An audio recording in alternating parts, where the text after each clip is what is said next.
Can anybody hear me? Now that I have the hat with my logo on it, I don't need to care about the hair for the videos, right? Or did I ever care?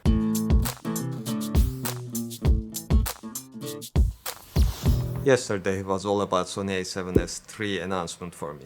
I watched every video of every video photo-oriented YouTuber I like to watch. Sony didn't send me a unit, but of course that wouldn't stop my brain to speak about it.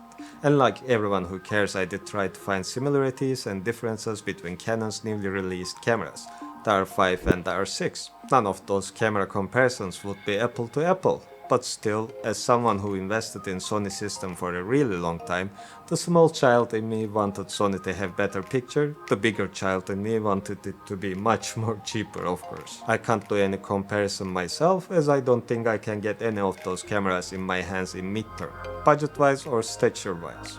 So like anyone with reasonable amount of enthusiasm, I watched so many YouTube videos to have an opinion, and like any other time, that method became useless. I wanted to see the 4K picture quality comparison between R5, R6 and A7s3, and some of the YouTubers whose opinion I respect said different things. Maybe not so different, but in the end result would be like this.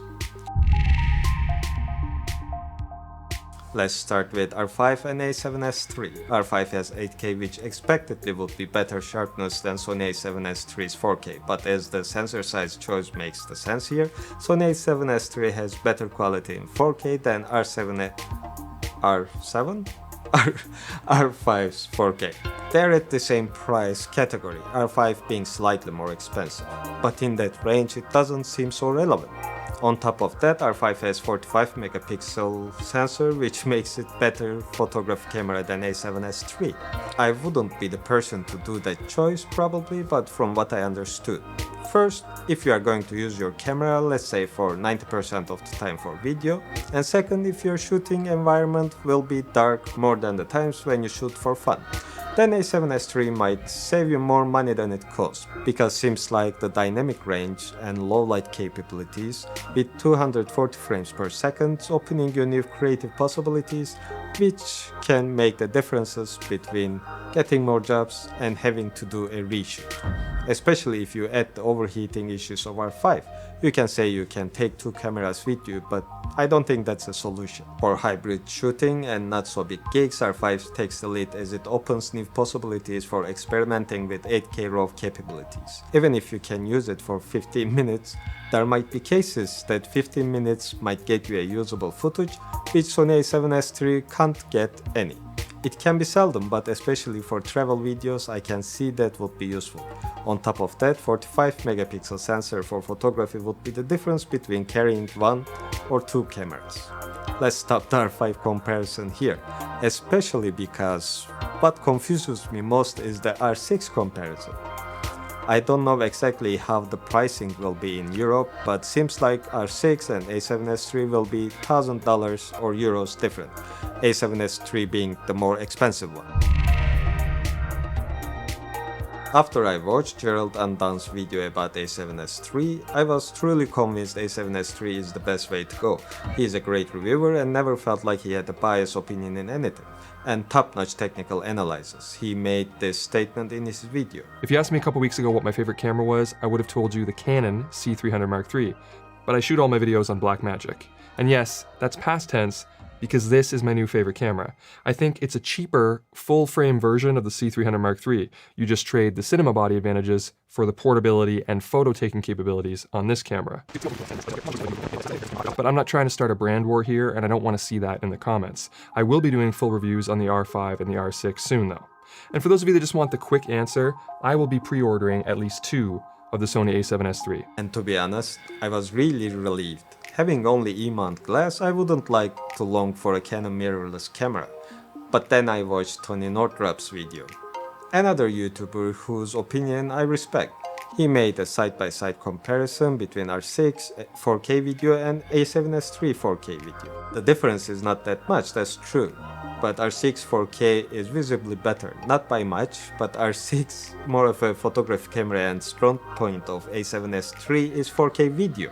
On top of that, R6 is 20 megapixel, which makes it considerably better photography camera, and it's 1000 euros cheaper, or dollars. The comparison video done by Tony Northrup is in 60 FPS, so maybe in 24, 25 or 30 FPS it's different. Or that particular setup caused this, I don't know. But I don't think he would only try in one setup and declare a statement like that.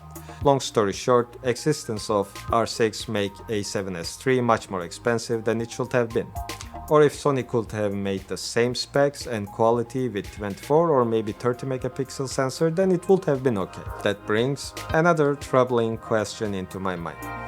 What will A7 Mark IV will be like? They can't do all the same with a bigger sensor? Then how will they sell the A7s3? So will the famous Canon cripple hammer will mutate into Sony cripple hammer? Wish I could autofocus. Oh god. Oh no. Why? Canon, I'm so sorry. Don't go against the Canon cripple hammer. This could happen to you. I guess A7 Mark IV will be 30 megapixel sensor and the same specs as A7s3 but without 4K 120 FPS or HD 240 FPS. Maybe it wouldn't have the same cooling technology, so there might be a recording time limit. I believe that's kinda unlikely.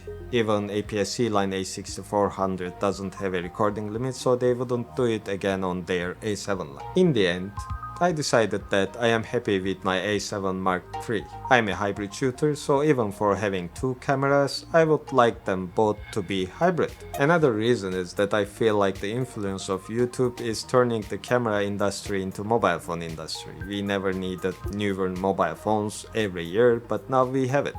And now camera companies started to act like mobile phone companies. But of course, when there is something new, it challenges you, and this time I am able to say no and go on with what I have. Thank you for watching till the end. If you enjoyed it, don't forget to like and subscribe. It would be highly appreciated. That's all I will say for this one. Have a great day and ciao for now.